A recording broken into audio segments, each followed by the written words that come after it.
Alien nurse shocked by an unexpected inflammation between her human patient's legs. The medical bay of the intergalactic recovery station hummed with the soft blue glow of healing pods and the gentle beeping of monitoring systems. Nurse Zalera adjusted her translucent wings nervously as she reviewed the file on her data pad.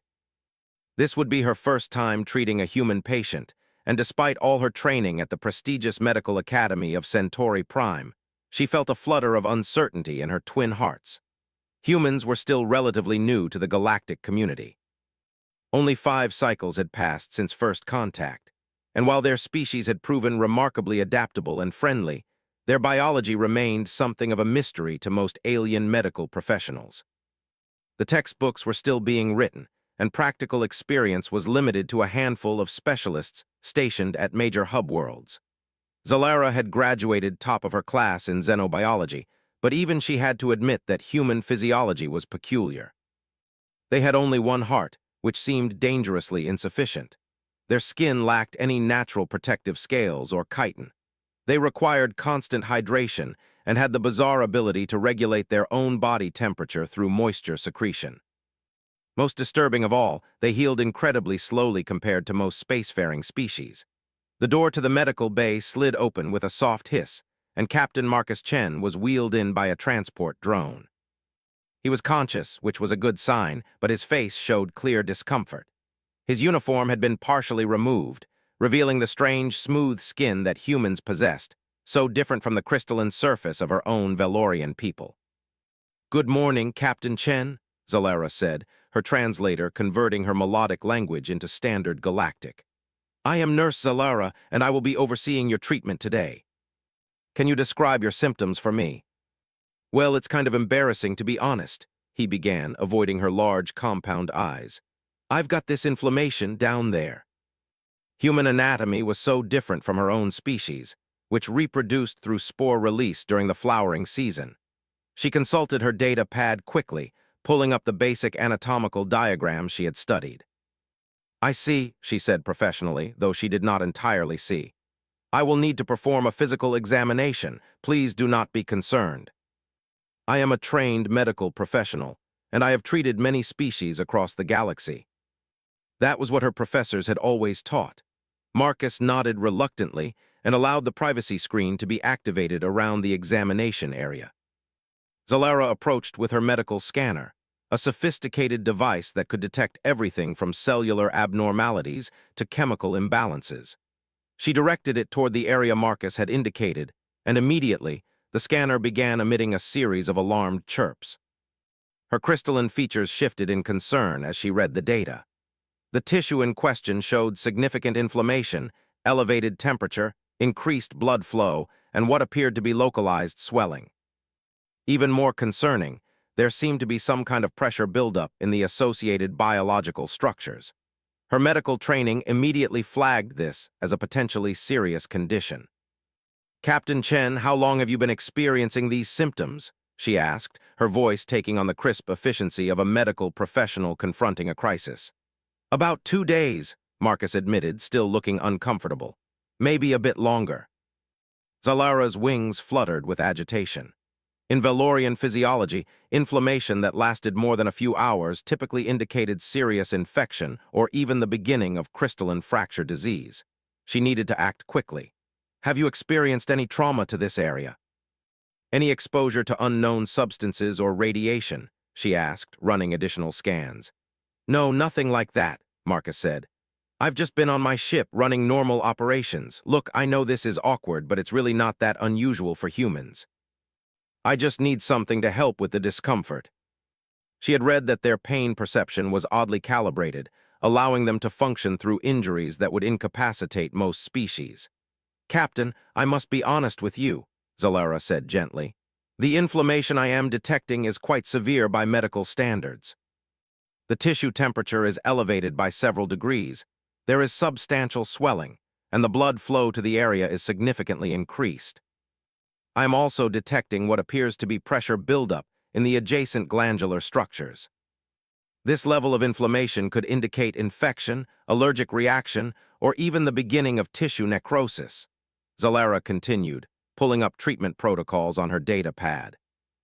I will need to administer anti-inflammatory agents immediately and possibly begin a course of broad-spectrum antimicrobials. No, it's nothing like that.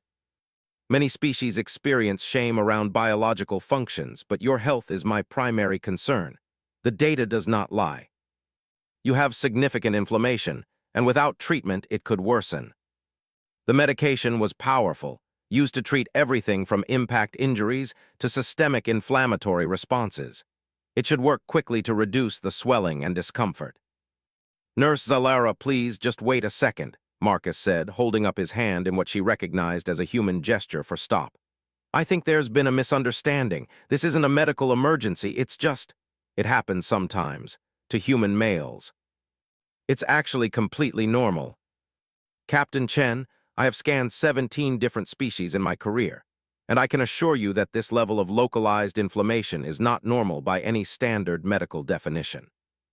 The tissue is clearly distressed. It's a biological function. It's just uncomfortable when it happens at inappropriate times, like during a medical examination, with someone present. Humans had many strange biological responses. They leaked moisture when overheated, they expelled air forcefully when irritated by particles, and they experienced involuntary muscle contractions when startled. Perhaps this was another such response. Are you saying this inflammation occurs as a reaction to external stimuli? She asked, genuinely curious now. What kind of stimuli triggers such a response? Zalara settled onto her support perch, her wings folding neatly behind her. I am a medical professional, Captain Chen. Understanding the complete biological picture of your species is essential for providing proper care. Please, explain this phenomenon to me in detail. I want to understand. And so, in the quiet medical bay of the Intergalactic Recovery Station, Captain Marcus Chen found himself attempting to explain the concept of spontaneous human arousal to an utterly baffled alien nurse who had spent her entire career assuming that inflammation was always a sign of disease. It would be a conversation that would eventually make its way into updated medical textbooks across the galaxy, though neither of them knew it yet. Marcus took a deep breath and tried to figure out where to begin. How did one explain human reproduction and arousal to an alien species that reproduced through spores? He decided to start with the basics. Okay, so humans have two biological sexes, he began carefully, male and female. And we reproduce through physical contact between those two sexes. The inflammation you're detecting is part of the male reproductive system responding to certain triggers. So this is a reproductive response, not a pathological condition. It happens when the body thinks reproduction might be possible, or sometimes just randomly. Why would your body initiate this response now? Sometimes it happens for no reason at all. It's not always under conscious control. So your species has involuntary reproductive responses, similar to how Valorians experience spontaneous spore production during seasonal changes. But yours occur randomly throughout the year. It usually resolves on its own after a short time. The problem I came in for is different. You mean there are multiple inflammatory conditions occurring simultaneously? That's been bothering me for 2 days. This other thing just happened when you started the examination.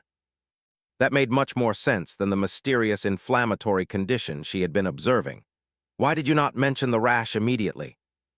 But you seemed very concerned about the other issue, and I got embarrassed trying to explain it. I apologize for the confusion, Captain Chen. Let me examine the rash you mentioned. Sure enough, there was clear evidence of a contact dermatitis reaction, consistent with an allergic response to synthetic materials. This was straightforward, something she had treated in dozens of species. She felt her professional confidence returning. Yes, this is definitely an allergic reaction, she confirmed. I can provide a topical treatment that should resolve the symptoms within one planetary rotation. I will also make a note in your file about the fabric sensitivity, so it can be reported to the Uniform Supply Department. I appreciate your help, even if we had a bit of a misunderstanding there. This reproductive response you described, does it cause any actual medical problems for your species? The level of tissue engorgement I observed seemed potentially concerning. I mean, there are some rare medical conditions that can occur, but for the most part it's just a normal biological function. The discomfort is more social than physical. Humans have a lot of cultural taboos around reproduction and sexuality, so having these responses happen in public can be embarrassing. The emotional state that causes facial color changes and elevated social stress. Her medical training had taught her to be thorough and gentle, and she was pleased to see Marcus relax as the cooling gel took effect. I find it curious that humans would develop cultural shame around a normal biological process. Valorians celebrate the flowering season openly. It is considered a time of great joy and community gathering. We have a lot of contradictory feelings about biological functions, especially ones related to reproduction. It's just part of being human. Avoid synthetic fabrics until the rash is fully healed, and return if you experience any worsening of symptoms. I know it was awkward. I will be updating my personal medical database with this information about human reproductive biology. Captain Chen, before you go, I should inform you that I will need to file a report about this encounter. Not because of any wrongdoing, but because human biology is still being documented for the Galactic Medical Database. Your case presents an important learning opportunity for other medical professionals who may encounter humans.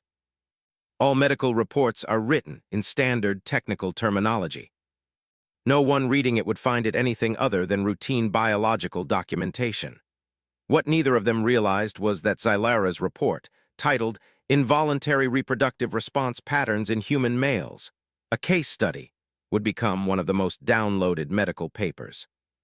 In the galactic network that cycle, not because of any prurient interest, but because hundreds of alien medical professionals suddenly realized they might have been misdiagnosing similar conditions in their own human patients. Within weeks, medical facilities across known space were updating their protocols for human examinations. Several embarrassed doctors contacted their former human patients to apologize for unnecessary treatments. One Krillian physician even admitted to having prescribed 6 weeks of intensive anti-inflammatory therapy for a condition that resolved itself naturally in 15 minutes. Back on the station, Marcus received a message from the Galactic Medical Council thanking him for his contribution to interspecies medical understanding. Attached was a small credit bonus for his participation in advancing medical science. Xylara received a commendation for her thorough documentation and professional handling of a novel medical situation. Her supervisor, a wise old Thalaxian with decades of experience, chuckled when reading her report. "First human patient?" he asked knowingly. "How did you guess?" Xylara replied. "Every xenobiologist goes through this once," he said. "Humans are fascinating creatures. Just wait until you learn about their appendix, completely vestigial organ that can randomly try to kill them at any moment." Now that is poorly designed biology. If she was going to specialize in human medicine, and she found herself increasingly interested in doing exactly that, she would need to learn everything about their strange, wonderful, and occasionally baffling biology. Marcus, meanwhile, returned to his ship and immediately filed a request for uniforms made from natural fibers. He also made a mental note to be more direct in his communication with alien medical staff in the future. The galaxy was a big place, full of different species with different understanding, and sometimes bridging that gap required clear, honest conversation, no matter how uncomfortable. And somewhere in the vast database of the Galactic Medical Network, a new entry appeared under human biology, ensuring that future generations of alien nurses would be slightly less shocked by the peculiarities of human anatomy. 3 months had passed since Marcus Chen's memorable medical examination, and life had returned to normal for the human captain. He had received new cotton blend uniforms, his rash had healed perfectly, and he had almost forgotten about the entire embarrassing incident. Almost. The occasional teasing message from his crew members reminded him that word had somehow spread beyond the official medical channels. What Marcus did not know was that halfway across the galaxy, Nurse Xylara was preparing for the experience of her career.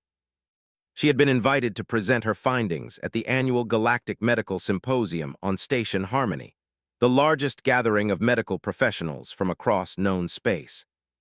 When the invitation arrived, She had been shocked to learn that her routine medical report had generated such widespread interest. Her supervisor, Dr. Vax, had explained it to her with his characteristic dry humor. "Zalera, your paper has been downloaded over 50,000 times in the past cycle. That makes it the third most accessed document in the xenobiology section. You have inadvertently become an expert on human reproductive biology. How does that make me an expert? Besides, you are now more experienced with this particular aspect of human biology than 99% of practitioners in the galaxy." And so, Zalera found herself standing in a preparation room adjacent to the grand auditorium of Station Harmony, reviewing her presentation. Notes for the 100th time. Through the walls, she could hear the muffled sounds of the previous speaker concluding their lecture on Krillian parasitic infections. Soon it would be her turn to face an audience of over 2,000 medical professionals from hundreds of different species.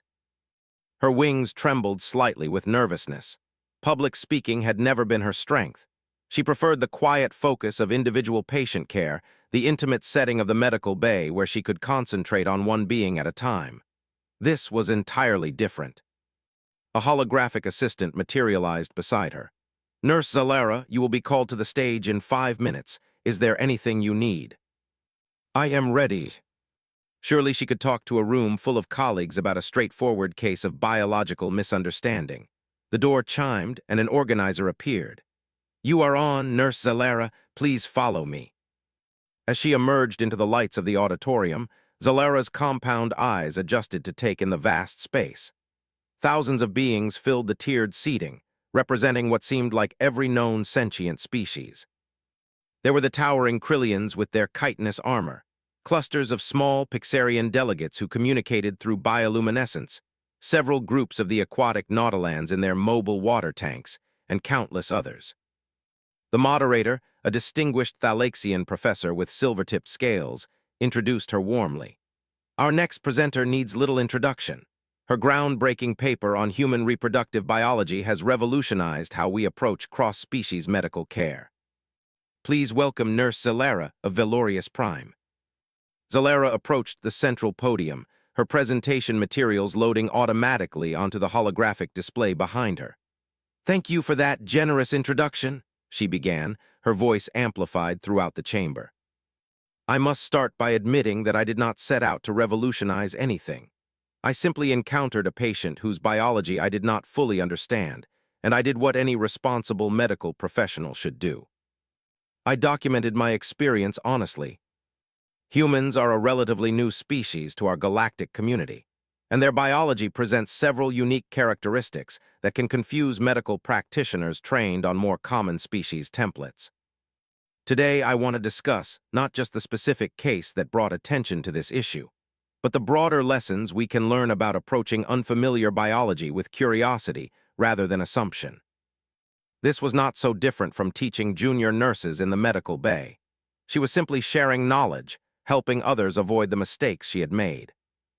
The audience listened attentively as she walked them through her initial examination of Captain Chen, her misinterpretation of the scanned data, and the eventual clarification.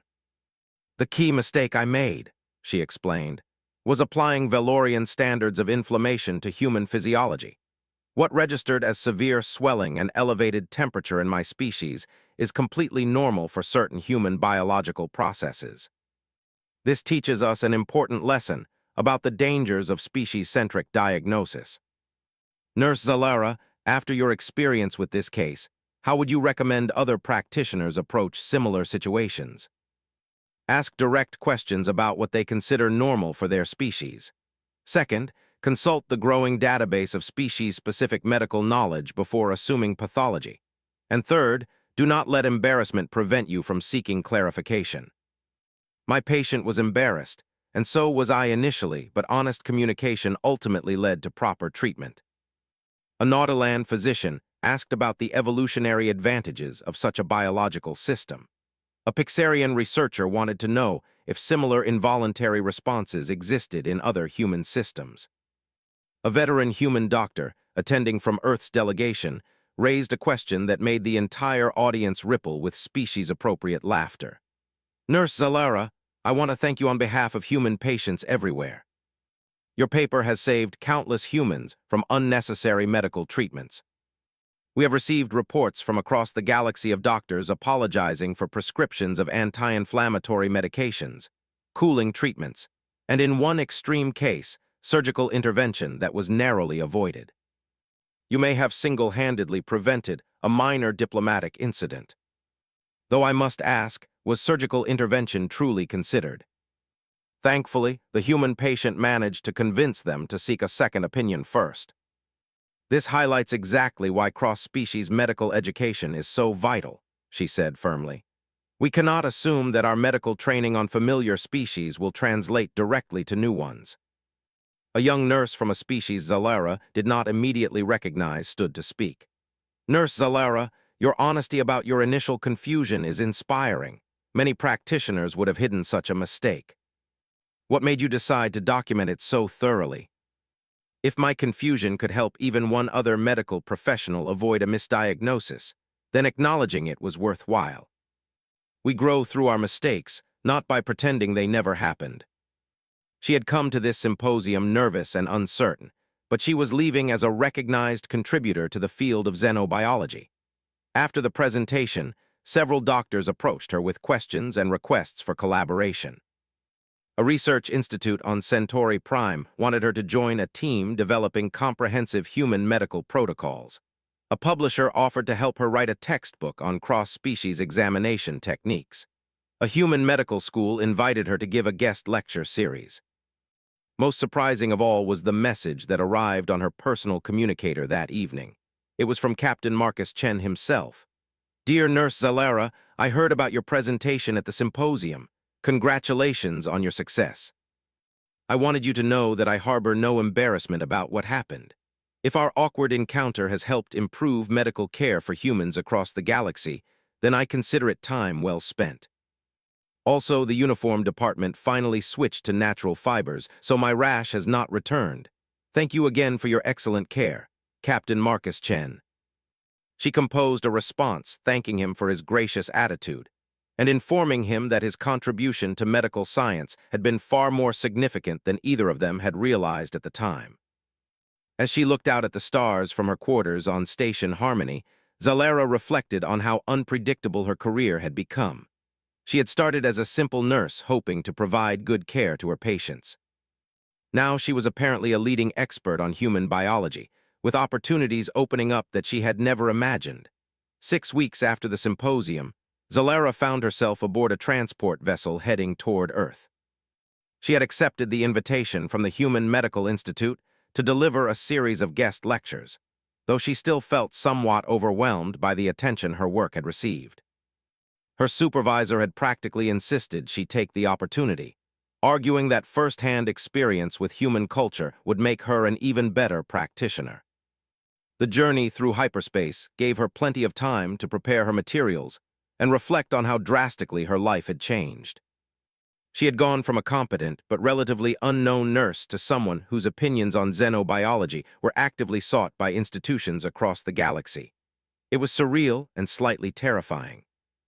When the transport finally dropped out of hyperspace near Earth, Zalera pressed herself against the viewport to get her first look at the human homeworld. It was beautiful in a way that surprised her. The blue oceans and swirling white clouds gave the planet a soft appearance, very different from the crystalline landscapes of Velorius Prime. She understood immediately why humans often spoke of their world with such affection. The landing at the spaceport in Geneva was smooth, and Zalera was met by a delegation from the Medical Institute. Among them, to her complete surprise, was Captain Marcus Chen, now dressed in civilian clothes rather than his uniform. Captain Chen, she said, her translator rendering her greeting in standard English. I did not expect to see you here. The Institute asked if I would be willing to participate in your lecture series as a case study subject. I figured I owed you one after all the good that came from our first meeting. That is very generous of you, though I hope it will not be too uncomfortable to discuss such personal matters publicly. Besides, after your symposium presentation went viral on the human networks, I've already been recognized a few times. People seem to find the whole situation more amusing than anything else. She was fascinated by Earth itself, so different from the sterile environment of space stations. The institute was surrounded by gardens filled with plants that grew directly from soil, something she found both primitive and charming. The humans she met were universally friendly and curious about her species, asking questions about Velorius Prime with genuine interest.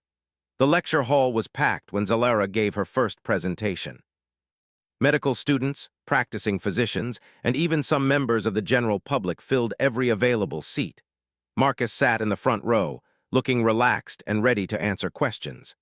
Zalera began with a broader overview of the challenges facing cross-species medicine. She discussed how different evolutionary paths created wildly different biological systems, and how assumptions based on one species could lead to dangerous errors with another. The audience listened attentively, many taking detailed notes. "Today we have a special guest," Zalera continued, gesturing toward Marcus. "Captain Chen has graciously agreed to participate in this educational discussion. He represents not just a case study, but a valuable partner in helping us understand human biology from the patient's perspective. Though I have to admit, this is the first time I've been a teaching example in a medical school. Captain Chen, when you realized that Nurse Zalera had misunderstood what was happening, why didn't you correct her immediately? In human culture, we don't usually discuss reproductive biology openly, especially with strangers. It took me a few minutes to get past that social conditioning and communicate clearly. Nurse Zalera, looking back on the encounter with the knowledge you have now, what would you have done differently?" "I also would have consulted the human medical database before jumping to conclusions based on my scanner readings. The technology is only as good as our interpretation of its data." Marcus proved to be an excellent collaborator, answering even potentially embarrassing questions with honesty and good humor. His willingness to be vulnerable for educational purposes impressed everyone in the room. After the lecture, several students approached them with additional questions. One young woman, a third-year medical student named Sarah, seemed particularly thoughtful. "This really makes me realize how much we take for granted about our own bodies," she said. "We assume everyone understands human biology, but of course, alien doctors wouldn't have the same baseline knowledge we do. If Nurse Zalera suddenly started crystallizing, or whatever it is that happens when her species gets sick, I'd be completely lost. Though that is a common misconception, we actually become more translucent, which allows for easier internal examination." He had expected to feel awkward or uncomfortable, but Zalera's professional approach and the student's sincere desire to learn made it feel worthwhile. Over the following weeks, Marcus participated in several more sessions, each one exploring different aspects of cross-species medical care. He brought in other human volunteers, including a pregnant woman who helped demonstrate the peculiarities of human gestation, and an elderly man who discussed age-related changes in human biology. The lecture series became increasingly popular, with attendance growing each week. Zalera found herself adapting to Earth more easily than she had expected. The humans were warm and welcoming, and she appreciated their curiosity about other species. She also developed a friendship with Marcus that extended beyond their professional collaboration. They often had dinner together in the Institute cafeteria, discussing everything from medical ethics to their respective home worlds. "You know what surprises me most about humans?" Zalera said one evening over a meal of pasta, which she had discovered she could digest with only minor difficulty. "Your resilience, not just physical, though that is remarkable, but emotional. You face embarrassment, uncertainty, and challenge with humor and grace. We spent most of our history as a relatively fragile species on a planet that was trying to kill us in creative ways. We learned to laugh at adversity because the alternative was despair. Many species struggle when confronted with the unfamiliar. Humans seem to embrace it. It's hard to be xenophobic when you're making friends with crystalline nurses from across the galaxy. When I first examined you, I thought I had failed as a medical professional. Now I see that encounter as one of the most important learning experiences of my career." They wanted her to stay on Earth as a permanent consultant, helping to develop training programs for medical professionals who would be working with diverse species. The position would allow her to continue her research while also providing direct patient care at the Institute's new xenobiology clinic. Zalera requested time to consider the offer, knowing it would mean leaving behind everything familiar on Velorius Prime. That evening, she discussed it with Marcus over tea in the Institute gardens. "It's a big decision," Marcus acknowledged. "Moving to a completely different world, working with a species you barely knew a few months ago. No one would blame you for saying no. We need medical professionals who understand that biology is diverse and that our assumptions can be dangerous. I think," she said finally, "that I have discovered something here on Earth, a sense of purpose that goes beyond routine medical care. Your species has taught me that growth comes from embracing the uncomfortable and unfamiliar. Perhaps it is time I took that lesson to heart. Though I will need to request one thing. Though maybe next time we can discuss something less embarrassing, like the human appendix or wisdom teeth. We have covered quite enough regarding reproductive biology.